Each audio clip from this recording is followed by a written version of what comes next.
dan kita berjualan, memang disinilah yang masih jadi problem sama kita petani. Kalau itu saya agak bingung untuk jelasinnya kalau nggak ada pertanyaan.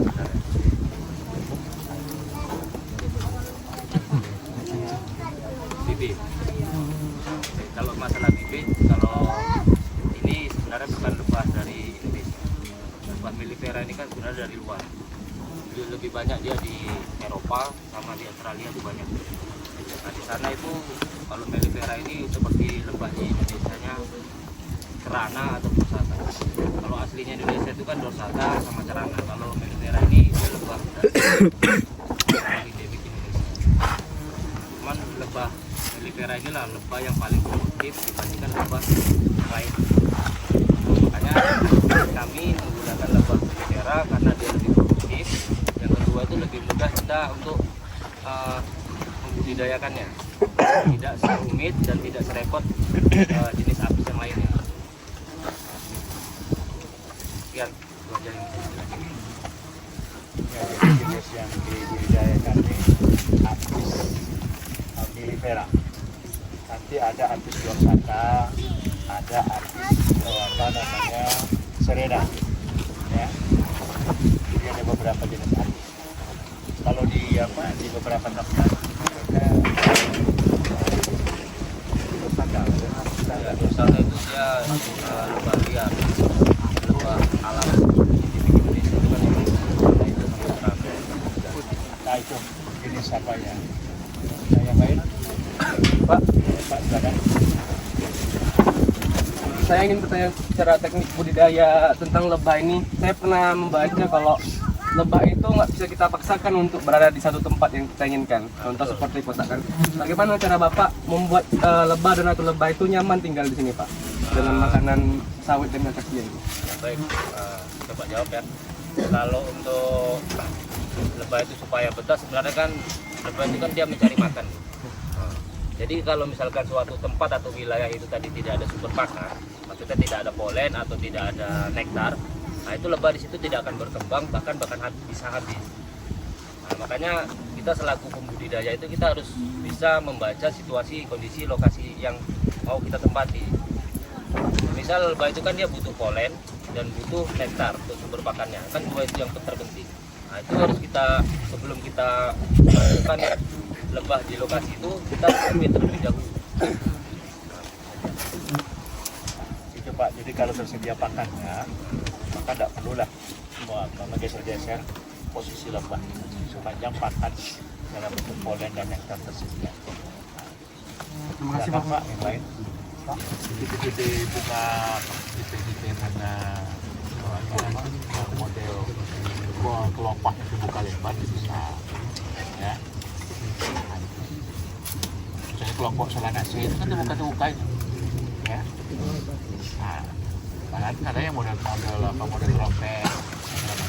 Jadi sepanjang tanaman itu ada nektar, tanaman itu ada polennya atau bubuk sarinya, kemudian bisa dijangkau oleh mulut pengisap itu bisa ya, dijadikan sebagai tanaman yang berpakan. Untuk misalnya tanaman cabai bisa Pak ya? Bisa. Nah, tanaman cabai bisa. Artinya bisa diintegrasikan dengan beberapa jenis kelompok dari Solanaceae. Nah, sedikit tambahan, kalau kita untuk pembudidayaan lebah itu yang pastinya itu kita harus tahu sumber pakan. Sumber pakan itu harus bisa kita pastikan. Misalkan di daerah kita tadi itu di situ tidak ada hutan akasia. Kalau misalkan di sana ada hutan randu, rambutan atau tanaman bunga lainnya itu juga bisa. Pemecahan koloni itu, bila koloni tadi itu memang maksudnya sumber itu koloni memang sudah padat dan satu kota itu memang kita harus pecah ataupun kita kecilkan lagi koloninya. Kalau misalkan nanti koloninya nggak kita pecah terlalu banyak di situ pun, ya dia bakalan terlalu sesak, dia bakal keluar sendiri, dia bakalan pecah koloni secara alami. Dalam satu kota itu biasanya berapa koloni? Satu kota itu satu koloni, dia satu koloni ya. Kalau target waktu seperti itu tidak sama Pak. Dia kadang kalau misalkan posisinya sumber pakannya itu memang mencukupi dan proteinnya itu untuk lebah itu bagus, itu kita dari koloni 7 sarang untuk bisa kita pecah itu butuh waktu sekitar 4 sampai 5 bulan. Umur koloni itu nggak lebih dari 3 minggu setelah dia tadi itu keluar dari pakan. Itu kan lebah itu fasenya itu ada beberapa. Pertama kan dia telur. Ketika dia jadi telur itu umurnya sekitar 2 sampai 3 hari menetap menjadi larva. Nah, nanti setelah larva itu umur 3 hari, nah itu baru nanti dia punya jenis kelamin. Dia jadi pejantan atau jadi ratu atau jadi lebah pekerja. Itu di umur 3-4 hari. Umur ratu itu bisa sampai tahunan, bisa 3, 4, 5 tahun bisa. Karena kita pembudidaya, lebah itu kan nggak cuma kita pelihara untuk dikembangkan saja, tapi kan kita juga ambil manfaatnya, kita ambil madunya, kita ambil polennya kan. Nah di situ kan ada risiko waktu kita pasca panen itu untuk kematian si ratu, kematian si koloni, itu kan ada risiko. Nah jadi nggak bisa, makanya tadi kan nggak bisa kita targetkan untuk perkembangannya berapa bulan, karena kita memang ambil manfaatnya dari situ. Intinya madu itu memang udah matang. Nah udah matang kan baru bisa kita panen. Kalau misalkan waktu 1-2 harinya itu bisa dia 1 bulan, bisa 3 bulan, bisa 1 minggu, itu bisa kita panen. Ya kita di waktunya tadi nggak bisa kita tentukan. Dia tergantung sumber pakan, cuaca, sama jumlah koloninya.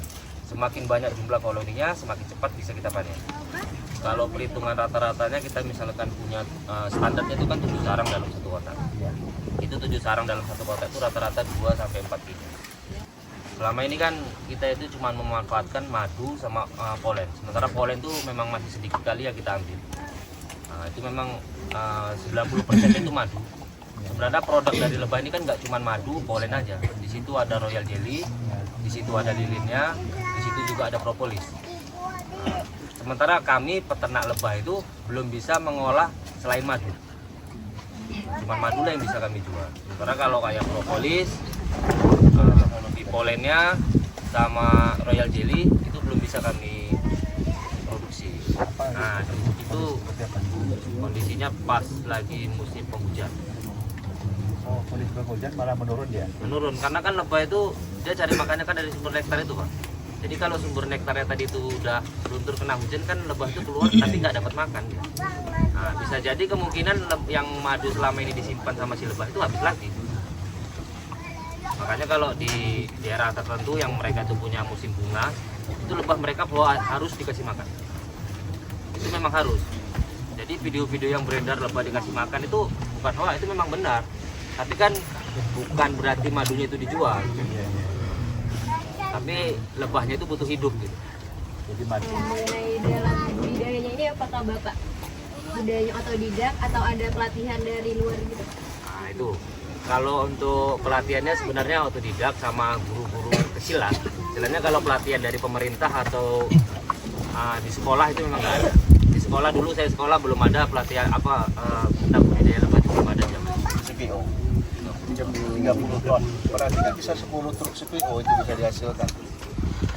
Dalam sampah seharusnya kan pemerintah bisa membantu dengan cara mungkin bekerja sama dengan pihak industri jamu ya Pak, ya kayak di situ muncul atau jamu-jamu yang lain kami ini, jadi pemerintah memfasilitasi. Nah, tinggal menghubungkan orang-orang beberapa peternak lebah begini loh. Pertama itu tidak yang diminta oleh perusahaan. Kita akan memberikan pelatihan supaya kualitas madunya sesuai dengan yang diminta oleh buyer pembeli. Saya kan di situ pemerintah berperanan sebagai regulator. Cuma kita kan tidak jelas pula ngapain dari situ sebenarnya itu. Sampai kalau saya kalau untuk sampai level jauh dia bisa menghasilkan 300 ton. Bayangnya itu setara dengan 10 CPO besar itu. Kaosnya tuh. Memang itu pula apanya yang peternak sudah berusaha semakin. Ini kan salah satu bentuk diversifikasi sumber peternakan. Ya. Misalnya BRI kan punya bangsanya punya kebun sawit. Dan samping dari sumber pendapatan kebun sawit, kita tambahan pendapatan lain.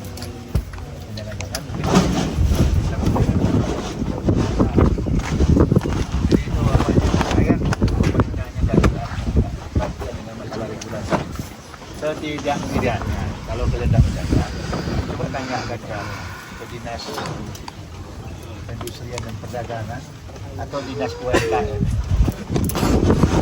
Dinas apa bentuk yang dari mereka mahasiswa nih. Selama ini kalau untuk budidaya lebah belum ada penyuluhan dari polisi. Belum ada penyuluhan dari penyuluhan belum ada, kemudian apa tidak jelas gitu ya. Bagaimana bentuk yang bisa mereka bantu juga belum. Mungkin dengan cara seperti ini dan kebanggaan yang kata orang. Ada yang kata saya juga tidak tahu bisa menurunkan presiden, bisa kata orang. Tapi itu dulu untuk buka hubungan kita berkara tak jauh. Ya, artinya kalian kan mempunyai cara bagaimana cara menolong orang-orang kayak apa tadi. Ya, yang tidak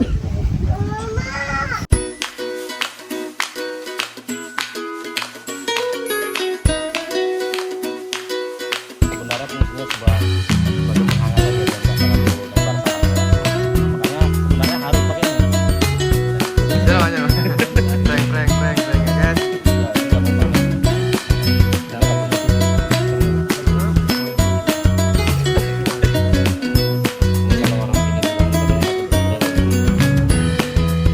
Tadi kan katanya kalau lebah ini dia harus hangat ya. Iya. Jadi kalau misalnya sawit ini kan akan 10 tahun 20 tahun ke depan akan rimbun. Nah itu kan dia di sini juga hangat lagi. Jadi apakah ini akan dipindah atau emang di sini aja? Sebenarnya kehangatan si lebah ini bukan berarti atas tuh harus ketutup atau terbuka. Nah, di sini lebah ini kan sebenarnya bisa juga dia mengatur suhunya. Bisa kita lihat lebah di depan ini. Nah, lebah di depan ini sebenarnya pengatur suhu. Tuh, lebah yang di depan itu pengatur suhu. Bisa kita perhatikan itu dianya jengking pantatnya di luar. Gimana ngomongnya? Nah, sayapnya di dalam, ke arah ke dalam itu dia ngipas. Mengatur suhu di dalam ini ya? Blower. Ada blowernya, alami dia.